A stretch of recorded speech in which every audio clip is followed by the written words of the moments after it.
We focus on history, culture, religion, art, social, and philosophy of Nusantara. Here, in the presence of Nusantara, we were made to be forgotten about the goodness of ourselves. Because negativity seems to be more interesting for us. Now, I'm Sutoyo Raharto and friends assist you to remind you, to awaken you that we still can find the gems of Nusantara. They are the great sights of Nusantara.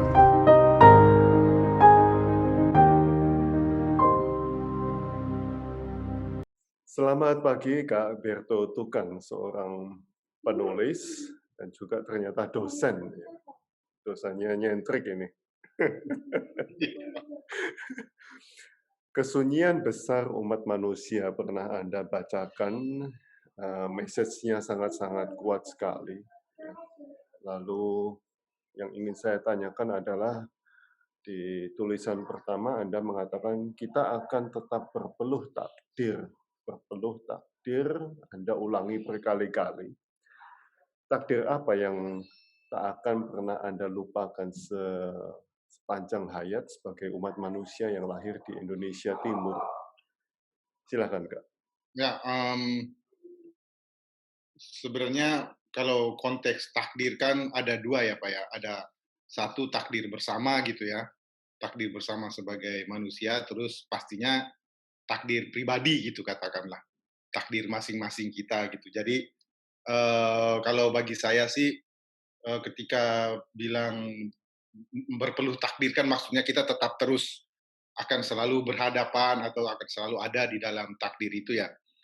Nah, kalau bagi saya, pertama, ya kita bermain atau kita sebagai orang manusia pribadi itu kan pasti berada di dua takdir ini. Itu tadi ya mungkin takdir sebagai manusia secara keseluruhan, takdir sebagai orang Indonesia, takdir sebagai orang Indonesia yang lahir di Flores misalnya ya, atau yang beragam. Kalau kebetulan saya lahirnya dalam agama Katolik, berarti takdir sebagai orang Indonesia yang beragama Katolik juga gitu. Nah ini kan dan juga yang berikut itu yang satu, terus yang kedua untuk saya itu takdir pribadi, pertemuan-pertemuan pribadi, perjalanan hidup pribadi yang mungkin bisa sangat berbeda dengan banyak teman-teman lain meskipun latar belakang asal-usul, latar belakang agama sama gitu ya.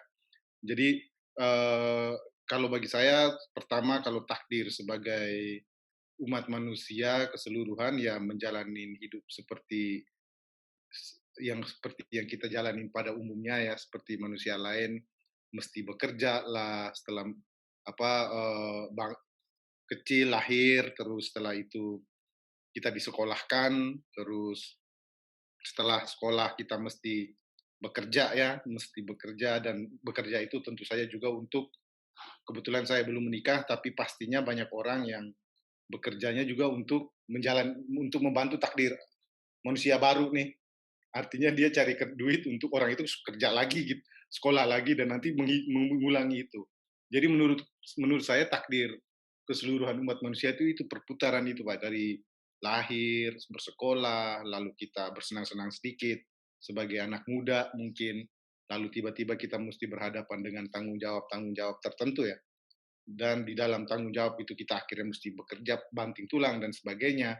Lalu meninggal terus takdir itu diulangi lagi oleh manusia selanjutnya ya. Jadi perputaran itulah menurut saya mungkin kalau boleh bikin perumpamannya seperti putaran yang terus berputar begitu terus ya. Nah kalau takdir pribadi, nah ini yang mungkin agak pastinya beragam untuk setiap orang dan kalau saya sih lebih kepada mengikuti kemana angin membawalah kira-kira ya. Artinya mungkin kalau dalam pengalaman pribadi sekolah gitu ya, sekolah segala macam di Larantuka di Flores Timur, terus tiba-tiba angin bawa kuliah di Jakarta, terus di Jakarta kuliahnya harus berpindah kampus gitu ya. Itu juga masalah pribadi sendiri gitu ya.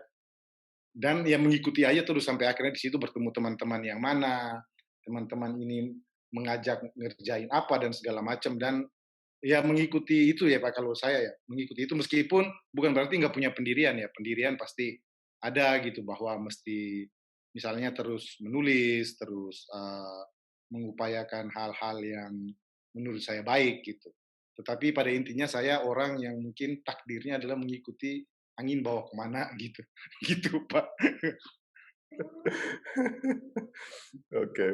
Nah, mmm, lalu, eee, apa yang tak pernah akan Anda lupakan di dalam rentetan takdir-takdir ini, Kak? Mungkin yang nggak pernah saya lupakan itu adalah, istilah saya peristiwa yang awalnya kita anggap sebagai bencana malah sebetulnya itu, sesuatu yang sebetulnya awal yang baik untuk hal baru gitu. Itu yang pasti kayaknya sih itu yang akan jadi sesuatu sejauh ini ya, mungkin kita nggak tahu ya, hidup ke depan masih masih belum tahu juga seperti apa gitu. Tapi kalau saya mungkin peristiwa itu ya, peristiwa yang, awalnya saya rasa sebagai sesuatu yang jadi saya pernah kuliah di UI, tapi lebih banyak nongkrongnya gitu, main gitu ya, nongkrong-nongkrong sama teman-teman segala macem, sampai akhirnya, wah kayaknya sih nggak mungkin selesai nih di kampus ini gitu. Sehingga akhirnya apa, nggak mungkin gitu, nggak mungkin secara apa, waktu kan kita kuliah ada S1 tuh ada waktunya ya, tenggat kalau segini Anda harus meninggalkan kampus dan lain-lain. Karena saking apa, nongkrong-nongkrong segala macamnya, saya akhirnya terpaksa harus meninggalkan kampus itu gitu, nggak bisa lulus di FIB UI gitu. Nah, itu awalnya mungkin bagi saya waktu itu, wah ini kayaknya masalah besar nih, maksudnya ini jadi sesuatu yang apa, ini banget gitu ya, apa, catatan yang buruk sekali gitu. Tetapi setelah itu saya malah pindah ke kampus STF Driakara, belajar filsafat dan justru malah saya menemukan apa, lebih enjoy, lebih cocok, lebih bisa menikmati dan sebagainya, bahkan, berpikir untuk cuma bukan sekedar S1 tapi terus ke S2 tuh di kampus yang belajar filsafat yang sebetulnya dulu awal-awal masuk kuliah saya nggak berpikir sama sekali ke jurusan itu gitu, karena sekolah filsafat tuh kalau untuk kita yang Katolik gini rasanya kok itu sekolah buat pastor-pastor gitu loh, romo-romo, ngapain kita ke situ gitu. Gitu akhirnya. Tapi ternyata justru, peristiwa seperti itu gitu yang membuat saya, yang membuat saya pada akhirnya kalau ketemu masalah baru atau apa sekarang gitu, itu nggak terlalu merasa problem gitu, lebih menerima itu dan berusaha untuk, wah yang ini kita harus mencari, eee apa, dia mungkin membuka hal lain, mungkin membuka, pintu lain gitu. Jadi lebih ke peristiwa seperti itu dan yang paling utama adalah peristiwa tadi ya, bagaimana, kuliah dan terus ternyata nggak bisa selesai di situ, mesti, DO dan lain sebagainya, mesti pindah kampus dan ternyata di kampus baru ini justru hidup saya justru lebih menemukan banyak hal yang menurut saya justru lebih cocok gitu loh sama pribadi gitu. Mungkin gitu, Pak. Berarti kita sama jurusan ini. Oh, berarti filsafat timur Pak ya ambil? Filsafat Oh. filsafat juga kebanyakan kegiatan sosial hingga Wah, ini kuliahnya lagi begitu. iya. Aduh, kita Kalau mungkin di punya Flores kan kalau di Flores kan sekolah tinggi filsafat dan teologi isinya calon pastor kan, jadi pas waktu kuliah juga, "Ini ngapain masuk filsafat?" Gitu, tapi ternyata malah cocoknya di situ sialan. kita berarti punya karakter yang sama ini. Nggak bisa nggak bisa ditali orangnya. Oke. Jangan takut lebih jangan takut lebih jangan jatuh lebih dalam manusia. Jangan jatuh lebih dalam manusia. Ya, kejatuhan apa yang tak ingin atau tak akan Anda ulang dalam Hmm. hidup ini, Kak? Silakan. Ya, mungkin kalau, eee, kalau mungkin begini Pak, mungkin balik ke tadi yang masalah yang tadi saya cerita gitu ya. Maksudnya kan setiap masalah kadang seperti tadi ya, kalau cerita saya tadi kan soal DO dan lain sebagainya, mungkin teman-teman atau banyak orang punya cerita berbeda ya. Kalau saya, kalau jatuh terlalu dalam itu kan susah bangunnya, susah keluarnya lagi gitu loh. Jadi, eee, kita atau saya pribadi merefleksikan untuk jangan terlalu tenggelam dalam permasalahan itu sebetulnya. Kita bertemu dengan sebuah masalah, misalnya tadi kalau saya pribadi contoh yang tadi, dan kita jangan terlalu terlalu lama atau terlalu memikirkan itu sampai mendalam banget gitu. Jadi jatuh yang saya maksudkan di sini tuh, atau yang saya pahami di sini tuh jatuh dalam pengertian itu. Terlalu menenggelamkan diri, terlalu mengorek-ngorek masalah sampai ke dalam-dalam banget gitu. Sehingga kita lupa untuk naik ke atas lagi gitu. Jadi kalau menurut saya itu kuncinya, kita jangan manusia atau saya pribadi dalam pengalaman berupaya untuk tidak jatuh ke dalam masalah itu terlalu jauh. Cukup segini gitu, jangan korek-korek lagi, udah cukup segini dan setelah itu nggak usah memikirkan itu lagi, nggak usah berpikir tentang masalah itu lagi, tapi berpikir tentang bagaimana keluar dari masalah ini. Karena kalau kita terlalu memikirkan sebuah masalah, barangkali,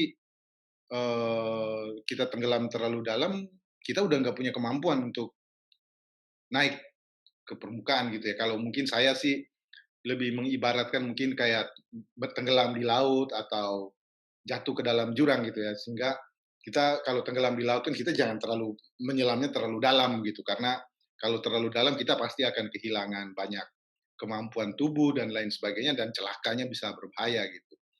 Atau masuk ke lubang atau jurang pun jangan terlalu dalam, jangan terlalu ingin ngorek sampai ke akar-akarnya banget juga gitu. Cukup di mana sampai punya tahu kemampuan untuk bisa naik kembali. Jadi menurut saya itu, kita perlu atau mungkin, apa yang saya tarik dari pengalaman saya ketika misalnya merasakan masalah-masalah, terlebih misalnya ketika, dulu ketika misalnya maksudnya kalau untuk seseorang yang merantau terus kuliah gitu kan pasti itu sebuah pertaruhan juga ya untuk, menyelesaikan, dan ketika itu merasa kayak tidak menyelesaikan kan ini sebuah masalah yang sebetulnya cukup berat gitu ya. Cukup berat dan apa, tetapi itu tadi saya dalam waktu itu tentu saja ini pemikiran yang bukan waktu itu, Pak, ya. Maksudnya waktu itu mah S1 mah kita mau mikir apa sih, pada paling apa, jalanin aja, berani-berani aja gitu ya. Tapi ini refleksi belakang gitu, Pak. Refleksi-refleksi sekarang lah atau refleksi dalam setahun, 2 tahun terakhir gitu. Nah, ketika itu justru untungnya saya tidak terlalu menenggelamkan diri dalam masalah atau kekecewaan itu mungkin ya. Tetapi berupaya untuk, menghadapinya gitu, menghadapinya dan berupaya untuk mencari jalan keluar, solusi lain dari masalah itu gitu. Begitu sih, Pak, Oke, mungkin. jangan terlalu tenggelam ya. Iya iya iya. Jangan jatuh terlalu dalam, jangan ke dalam banget lah. Nah, Anda juga mengatakan atau membaca puisi, "Jangan tekuk tekadmu," ya.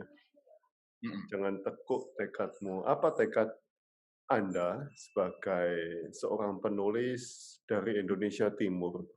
Silakan. Ya, kalau tekad saya sebagai penulis, ya jelas, membuat sebuah, karena kalau dalam konteks ini, menulis sastra ya, berarti membuat karya ya, entah, novel, entah puisi, entah cerpen gitu.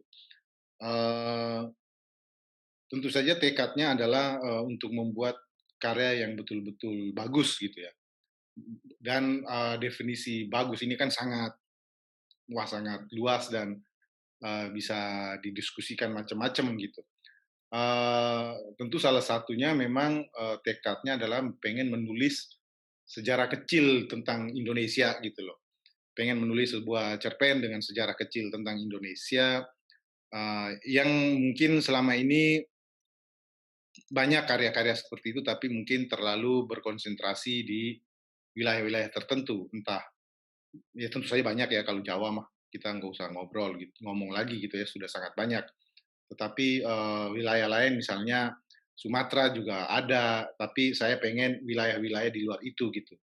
entah dari wilayah Sunda Kecil atau sampai ke Maluku, sampai ke Papua. Jadi ingin mengeksplorasi, menulis, membuat karya yang ingin mengeksplorasi sejarah-sejarah kecil Indonesia yang melalui kacamata atau melalui perspektif wilayah-wilayah yang selama ini barangkali belum pernah atau jarang mungkin ya, kalau belum pernah mungkin terlalu terlalu apa saya terlalu membuat kesimpulan yang terlalu cepat gitu.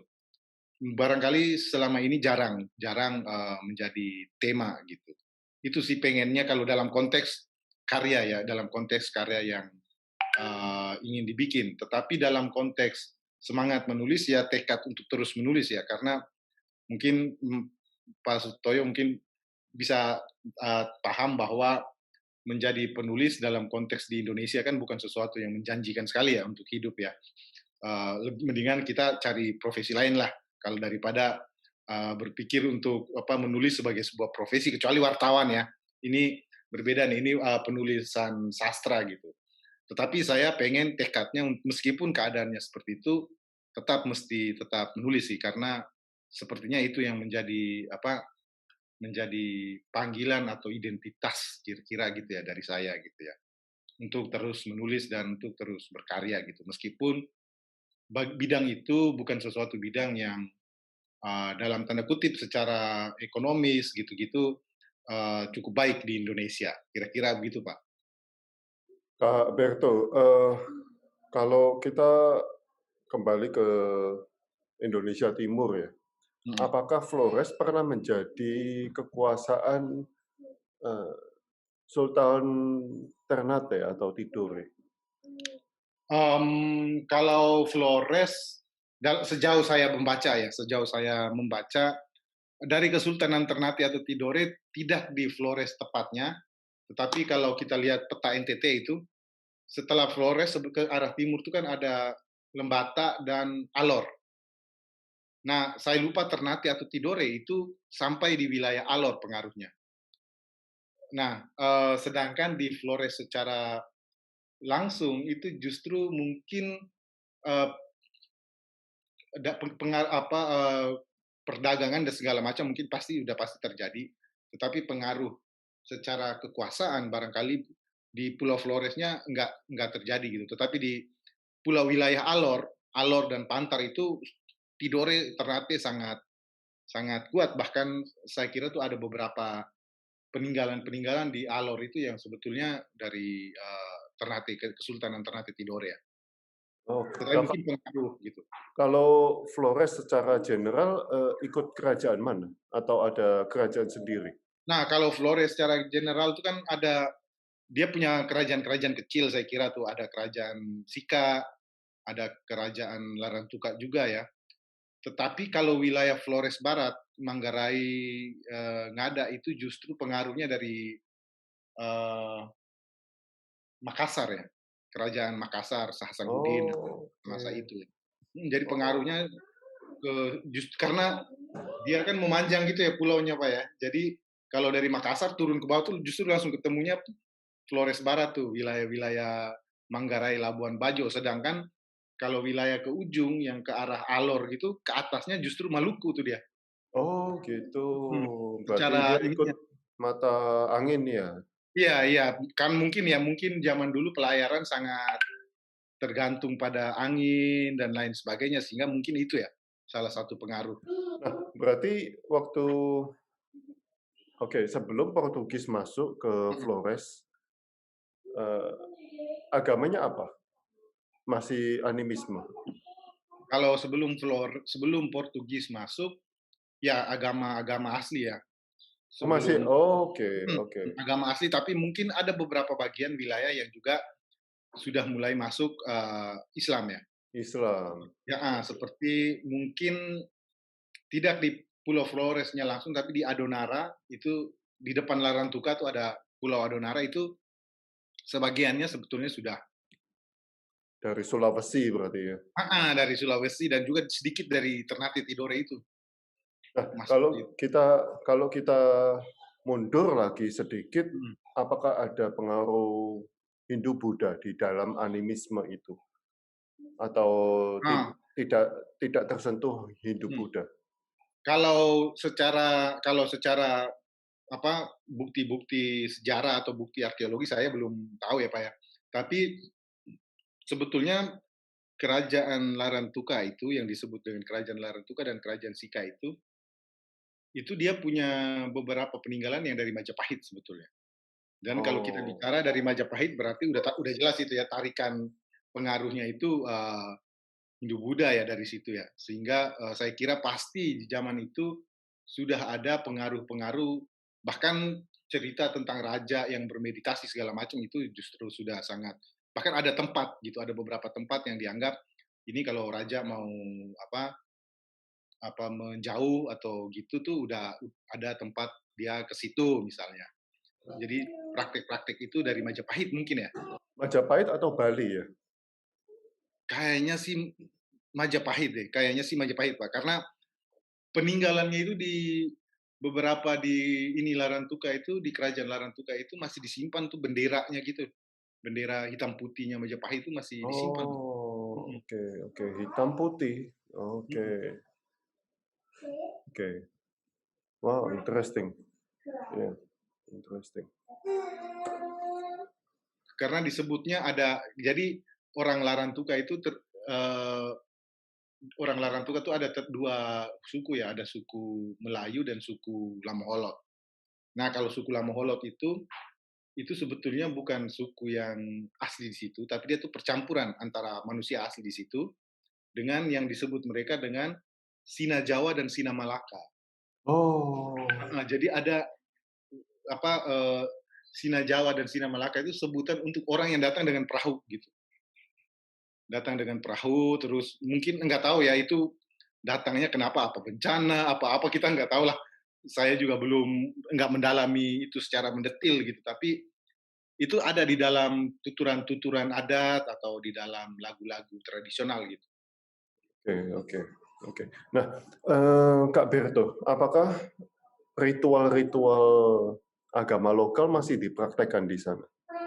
Walaupun Ya, atau sudah mhm, bercampur dengan Islam dan Katolik di sana? Katolik ya. Nah kalau di kota Larantuka aslinya kota Larantuka di kotanya mungkin kita akan sulit menemukan mungkin ya. Cuma sedikit gitu mungkin untuk, ya biasalah adat istiadat untuk pernikahan dan lain sebagainya. Tetapi kalau kita keluar dari kota kebetulan saya sih lahir besarnya di kota Larantukanya ya.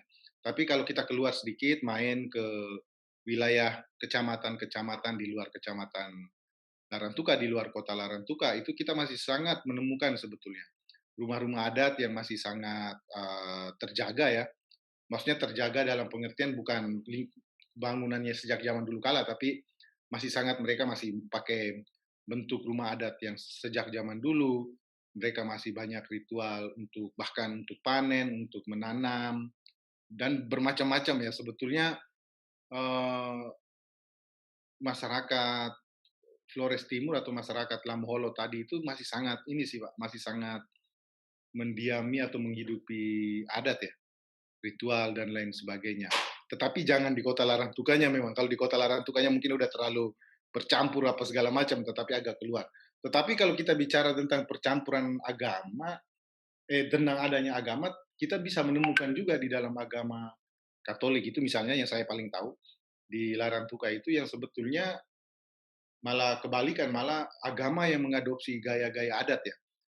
Jadi di Larantuka itu kan kalau di Katolik itu kan ada gereja dan kapela ya. Gereja tuh yang gede, sedangkan kapela kan tempat doa yang kecil-kecil ya. Nah di Larantuka itu banyak sekali kapela-kapela.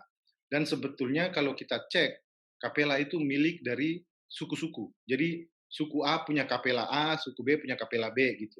Kemungkinan besar ini dugaan dan mesti dicari tahu gitu. Kemungkinan besar ini kapela itu sebetulnya dulu rumah-rumah adat suku. Oh, oke oke Gitu. Jadi oke. mungkin nggak tahu caranya gimana gitu ya, para para misionaris atau para pastor zaman dulu bikin pendekatan seperti apa, terus mungkin rumah adat ini perlahan-lahan dia berubah jadi Ya rumah ya ya. hanya Katolik gitu. Ya mungkin itu juga, oke. Mungkin itu juga seperti apa, bisa kita ngomong candi-candi kecil. Bisa jadi, ya. Ya, Atau mungkin di Dieng kan ada banyak tempat yang lebih kecil, sedangkan Borobudur gedenya gitu misalnya kali. ya, ya, ya, ya. Wow, interesting. Kita harus jumpa di Larantuka ini. Nah, Kak Berto, Anda juga menulis, meski keringat kadang terasa sia-sia. Meski keringat kadang terasa sia-sia. Seberapa sia-siakah perjuangan Anda sebagai penulis, Kak? Dan bagaimana Anda tahu tulisan-tulisan Anda terasa sia-sia, Kak? Silakan. Ya, mungkin kalau di dalam konteks tulisan, kita akan bertemu dengan misalnya apa yang kita tulis di hari ini, ide-ide tertentu dan maksud-maksud tertentu dari tulisan itu, atau kritik ya, kritik terhadap sesuatu itu sebetulnya tidak terlalu banyak juga yang sebenarnya tidak terlalu berdampak ya di hari ini gitu. Artinya kenapa tidak berdampak? Ya kita masih bisa menemukan orang-orang yang masih melakukan hal yang sama gitu ya. Um, dan menulis dengan kesadaran seperti itu, makanya menurut saya kesia-siaan itu ketika kita melihat tulisan itu sebagai sesuatu yang harus berdampak cepat gitu.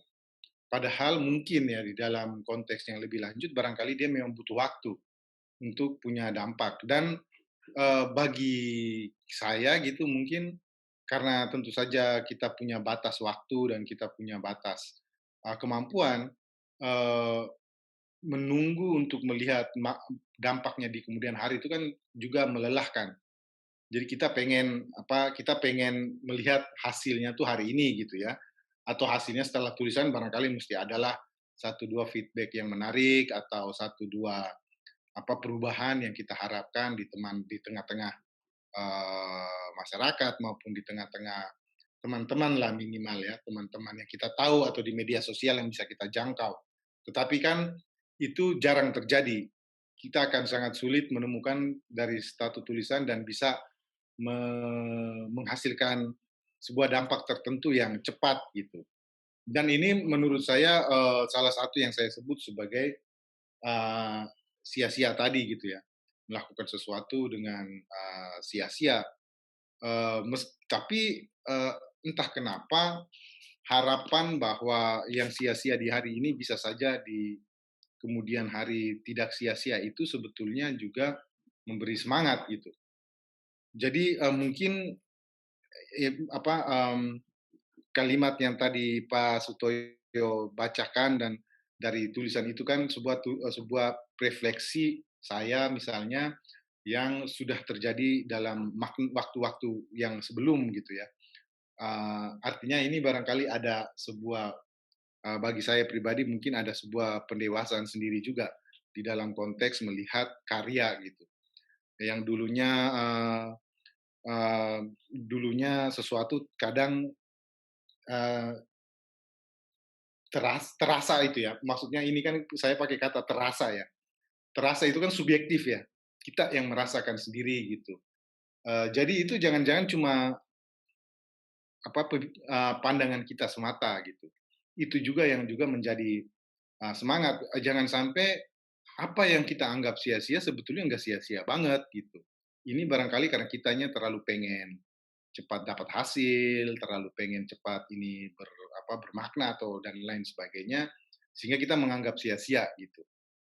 Nah, tetapi barangkali untuk orang lain enggak seperti yang kita bayangkan gitu. Ya, ya. Jangan-jangan orang lain memakai itu sangat berguna. Iya, Tapi nggak ngomong sama kita. Dan kita nggak tahu gitu. Oke.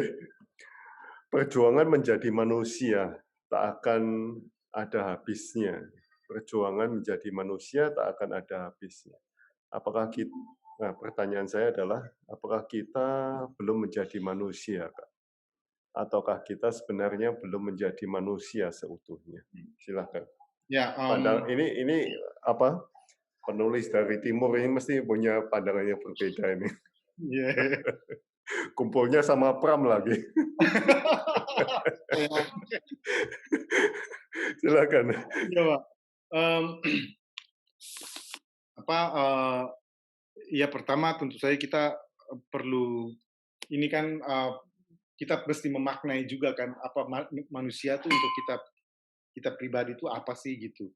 Eee, dan, bagi saya, eee, kita nggak bisa dengan sederhana mengatakan bahwa kita udah menjadi manusia gitu. Mmm, manusia di dalam konteks ini kalau menurut saya kan, ya manusia yang ini mungkin ada hubungannya dengan masa kecil yang juga, di, Larantuka dengan ya nggak tahu ya ini mungkin refleksi pribadi yang mesti dicek ya, dengan alamnya juga, dengan manusia, sama orang-orang di sana yang mungkin itu tadi ya ada campur aduk antara agama, ritual, adat, dan lain sebagainya. Eee, jadi melihat saya sekarang melihat sebagai manusia itu sendiri enggak sesederhana kita sebagai manusia fisik gitu loh, bukan manusia dalam pengertian kayak ya bekerja dan lain sebagainya, bisa berbahasa dan lain sebagainya. Tetapi lebih dari itu gitu kan. Eee, menjadi manusia dalam konteks saya dalam hal ini kan bermakna bukan cuma untuk kita pribadi, bukan cuma untuk sesama, tapi juga untuk alam kita ya. Eee, bagaimana kita memperlakukan alam, bagaimana kita melihat alam, dan juga bagaimana kita, melihat dunia di luar dunia kita gitu. Yang terserahlah mau dibahasakan dengan apapun gitu ya, entah kepercayaan, entah agama, entah energi atau apalah. Itu mungkin kalau saya sih itu dikembalikan ke masing-masing teman karena, dia punya apa, pola pandang sendiri ya. Kalau saya lebih memilihnya menyebut itu misteri ya, misteri lain gitu. Kita dengan misteri lain tuh kita seperti apa gitu. Nah, ini yang menurut saya,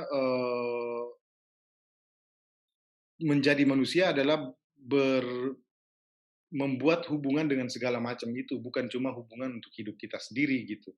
Dan ini yang saya kira bukan bukan sebuah hal yang gampang, bukan sebuah hal yang bisa dicapai dalam waktu yang gampang gitu. Bukan seperti kita kuliah sampai S3 sudah doktor bahkan sampai profesor terus kita merasa ini udah manusia banget nih, enggak kayak gitu kayaknya sih ini ya.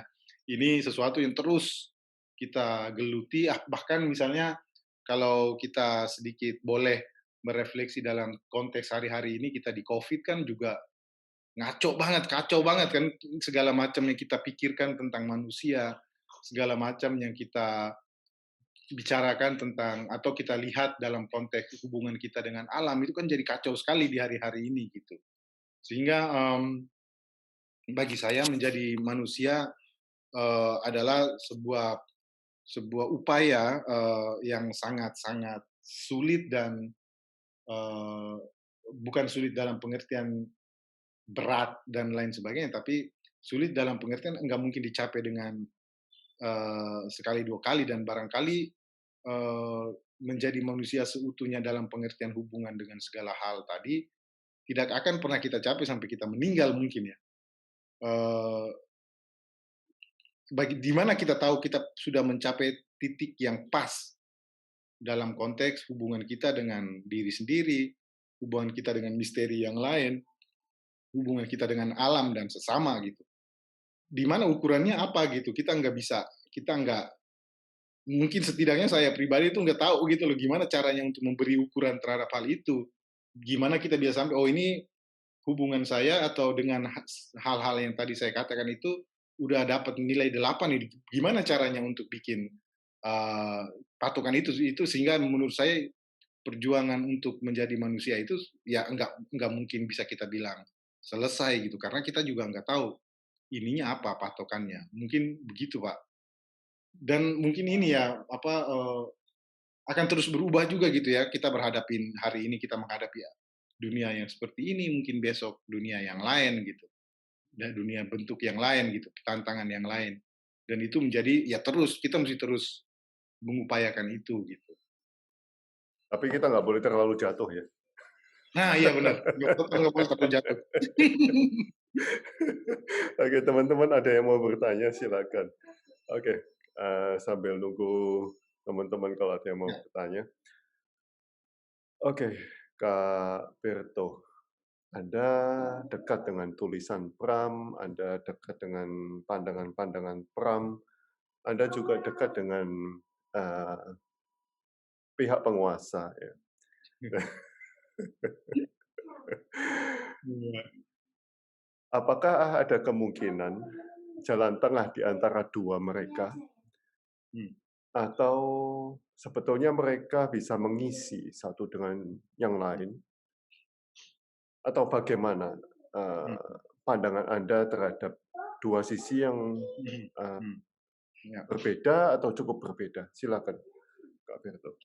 Ya, mungkin ketika kita bicara dalam konteks ini orang-orang seperti Pram ya, penulis dan mereka yang dalam hal ini para korban dari 6 peristiwa 65 ya, dan juga pemerintah saat ini gitu.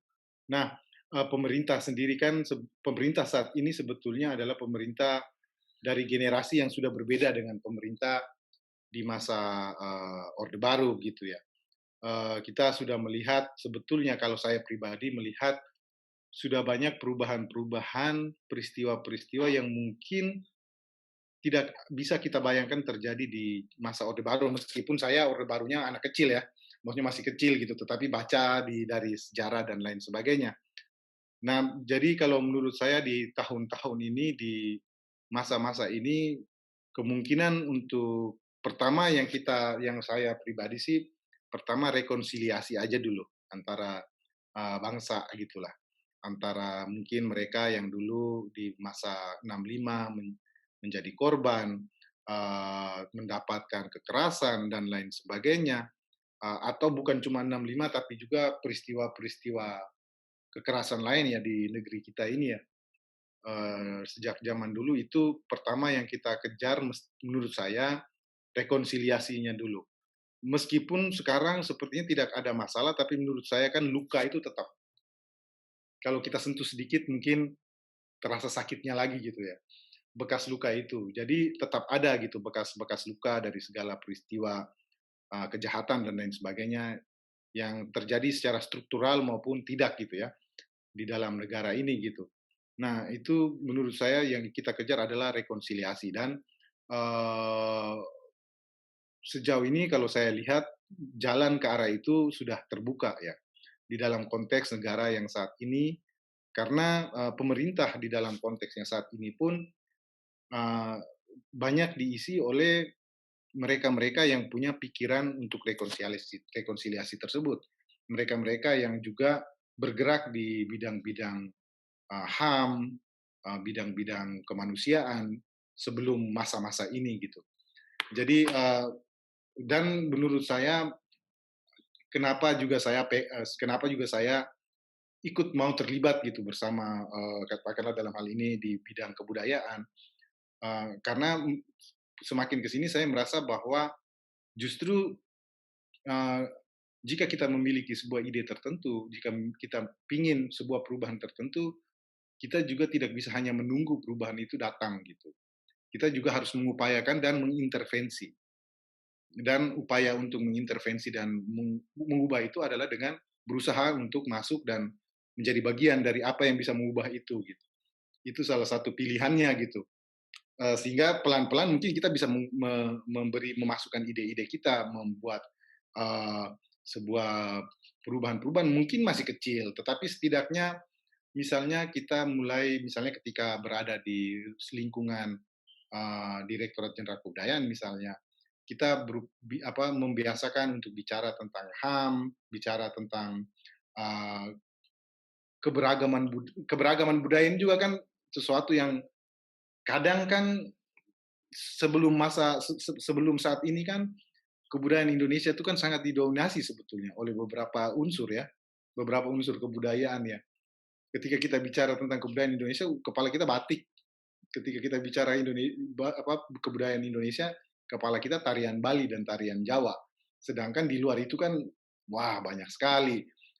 Itu juga yang kita dengan masuk ke sini juga dan bergiat dengan teman-teman di Direktorat Jenderal Kebudayaan juga salah satu yang kami perjuangkan atau salah satu yang saya upayakan juga bersama teman-teman adalah supaya keberagaman ini mulai jelas munculnya tuh gimana gitu. Misalnya dalam sebuah kegiatan pertunjukan yang dibuat oleh Direktorat Jenderal Kebudayaan misalnya, ya tariannya harus proporsional, mesti ada perwakilan dari setiap wilayah di Indonesia sebisa kita tentu saja ya. Sebisa kita untuk merangkainya ya kira-kira NTT 1, Sulawesi 1, Maluku 1 ada, Jawa 1 gitu. Jadi ini juga yang diupayakan di situ dan saya kira di hari-hari ini upaya untuk sejak zaman Orde Baru setelah Orde Baru selesai dan reformasi, saya kira keberagaman ini mulai mendapat tempat ya. Untuk kita mulai mendapat tempat dan mulai terbuka. Meskipun memang masih banyak masalah. Masih banyak pihak dan sebagainya yang masih tetap kekeh dan enjoy dengan keadaan lama yang mana beberapa hal lebih mendominasi beberapa isu atau beberapa pihak, katakanlah tadi ya pihak kiri maupun itu dilihat sebagai sesuatu yang harusnya tidak ikut campur dan lain sebagainya. Tetapi pelan-pelan saya kira ini akan pelan-pelan berubah gitu ya. Dan itu butuh juga banyak teman-teman lain mungkin yang harusnya berani untuk ikut mengintervensi dengan cara apapun gitu. Begitu Pak. Wow, berarti kita harus tetap berjuang sedikit demi sedikit ya. Iya, kalau pengen sesuatu perubahan pada saat itu juga dan langsung berubah 180 derajat kayaknya nggak mungkin. Kayaknya nggak mungkin. Oke, wow, interesting sekali. Mungkin satu lagi dari saya, Kak Berto dari Flores hijrah ke Jakarta, which is notabene yang sangat berbeda dengan Flores, beda dengan Larantuka. Culture shock nggak, Kak Berto waktu pertama kali? Sebenarnya culture shock-nya tuh nggak terlalu, tapi mungkin ada peristiwa kecil sih sebetulnya. Saya naik kereta nih Pak ya waktu itu ya, baru datang ke Jakarta gitu kan, terus naik KRL. Zaman itu KRL-nya mungkin tidak sebagus KRL di Jakarta sekarang ya, sudah rapi, ber-AC segala macam. Zaman dulu mah gerbongnya, wah ngaco banget ya pokoknya zaman dulu ya. Kereta ekonomi dalam kota itu kacau banget. Saya naik waktu itu kalau nggak salah tuh jam-jam 1 atau jam 2 dari Manggarai, stasiun Manggarai ke stasiun Lenteng Agung apa stasiun Depok gitu saya lupa. Dan saya begitu terkejut karena di dalam gerbong itu bisa begitu banyak orang gitu. Maksudnya melihat kepadatan manusianya itu kayak wah itu sangat membekas sekali gitu perasaan heran dan terkejutnya gitu.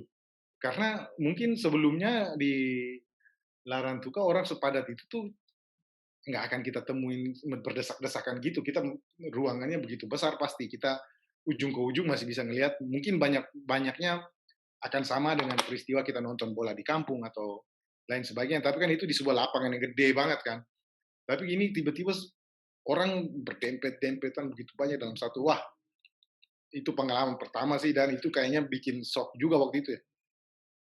Dan wah ini jadi saya mungkin shock dalam hal-hal kayak gitu tuh. Ini kok bisa banyak orang dalam satu tempat kayak gini gitu. Kok pada mau naik gitu-gitu lah kayak gitu tuh. Itu tuh sangat-sangat ini banget gitu.